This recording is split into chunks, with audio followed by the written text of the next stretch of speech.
কুরআনের সবচেয়ে ছোট সূরা কোনটা জানেন? সূরা আল কাউসার।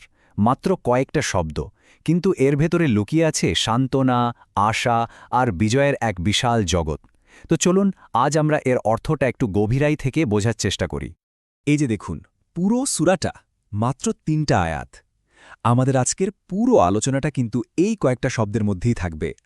আর দেখবেন প্রত্যেকটা শব্দ কতটা গুরুত্বপূর্ণ আর কিভাবে একটার সাথে আরেকটা জুড়ে আছে।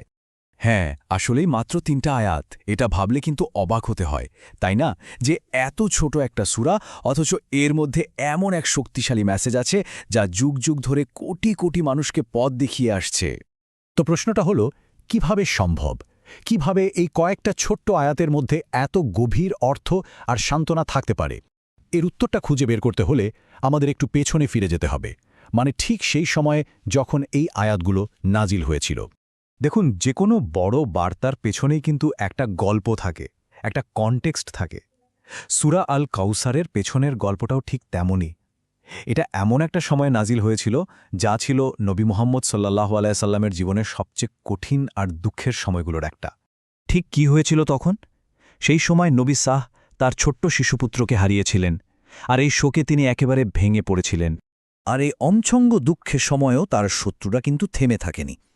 মক্কার বিরোধীরা এই সুযোগে তাকে আরও কষ্ট দেওয়ার জন্য আবতার বলে ঠাট্টা বিদ্রুপ করতে শুরু করে। এখন অবতার শব্দটার মানে কি? এর মানে হলো লেজ কাটা বা নির্বংশ। সেই সময়ে আরবের সংস্কৃতিতে ছেলে সন্তান না থাকাটা ছিল অনেক বড় একটা অপমানের বিষয়, কারণ মনে করা হতো ছেলে না থাকলে তার বংশ আর এগোবে না, তার নাম মুছে যাবে। তো শত্রুরা আসলে এটাই বলতে চাইছিল যে নবীর পরে তার নাম নেওয়ার মতো আর কেউ থাকবে না, তার মিশন এখানেই শেষ। একদিকে সন্তানের শোক, আর একদিকে শত্রুদের এমন নিষ্ঠুর অপমান। ঠিক এই রকম একটা পরিস্থিতিতেই আল্লাহর তরফ থেকে সরাসরি একটা জবাব আসে, আর এমন এক জবাব যা সব দুঃখ, সব হতাশাকে এক নিমিষে দূর করে দেয়।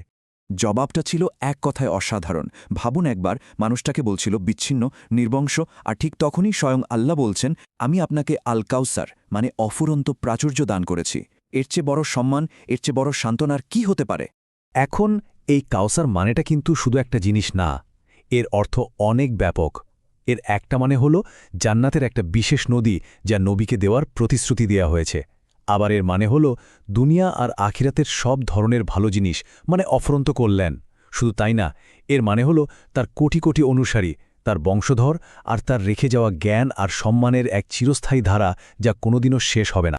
তো আল্লাহ এত বড় একটা উপহার দিলেন, এরপর স্বাভাবিকভাবেই মনে প্রশ্ন জাগে, আচ্ছা এর শুকরিয়া কিভাবে আদায় করতে হবে?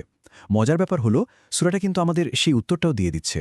হ্যাঁ, আল্লাহ শুধু উপহার দিয়েই কিন্তু থামেননি, তিনি শিখিয়েও দিয়েছেন যে এই উপহারের জন্য কৃতজ্ঞতা জানানোর সবচেয়ে সেরা দুটো উপায় কি। আর এখানে একটা জিনিস খেয়াল করুন, দুটো কাজের কথাই বলা হয়েছে, আর দুটোই করতে বলা হয়েছে খালিসভাবে আল্লাহর জন্য। প্রথমটা হলো সালাত, যা কিনা আল্লাহর সাথে সবচেয়ে ব্যক্তিগত একটা যোগাযোগ, আর দ্বিতীয়টা হলো কুরবানি, যা ত্যাগের সবচেয়ে বড় প্রতীক। মানে সমস্ত এবাদাত আর ত্যাগ হবে শুধুমাত্র সেই একজনের জন্য যিনি এই কাউসার দান করেছেন। এবার আসা যাক সূরার শেষ আয়াতে। আর এখানেই কিন্তু আসল টুইস্টটা, যে অপমানটা দিয়ে সবকিছু শুরু হয়েছিল সেটাকে এখানে পুরোপুরি উল্টে দেওয়া হয়েছে। বলা যায় এটা এই সূরার সবচেয়ে শক্তিশালী আর ড্রামাটিক অংশ। কি অবিশ্বাস্য একটা ব্যাপার, তাই না? যে অবতার শব্দটা নবীকে অপমান করার জন্য ব্যবহার করা হয়েছিল, আল্লাহ ঠিক সেই শব্দটাই ফিরিয়ে দিলেন তার শত্রুদের দিকে, জানিয়ে দিলেন তাদের আসল পরিণতি কি হবে। আল্লাহ যেন বলছেন, হে নবী, আপনি নন, আপনার শত্রুরাই আসলে নির্বংশ, ওরাই সমস্ত ভালো জিনিস থেকে বিচ্ছিন্ন হয়ে যাবে। এটা কিন্তু শুধু কথার কথা ছিল না, এটা ছিল একটা ভবিষ্যৎবাণী, আর ইতিহাসেই এর সবচেয়ে বড় প্রমাণ। যারা সেদিন নবীকে নিয়ে ঠাট্টা করেছিল, আজ তাদের নামটাও কেউ মনে রাখেনি, তারা হারিয়ে গেছে। আর অন্যদিকে নবী মুহাম্মদ সাল্লাল্লাহু আলাইহি ওয়াসাল্লামের নাম আর তার শিক্ষা আজ সারা পৃথিবীতে ছড়িয়ে পড়েছে। তাহলে এই ছোট্ট সূরাটা থেকে আমরা ঠিক কি শিখতে পারি? এর মেসেজটা আজকের দিনেও কিভাবে আমাদের জীবনের সাথে প্রাসঙ্গিক?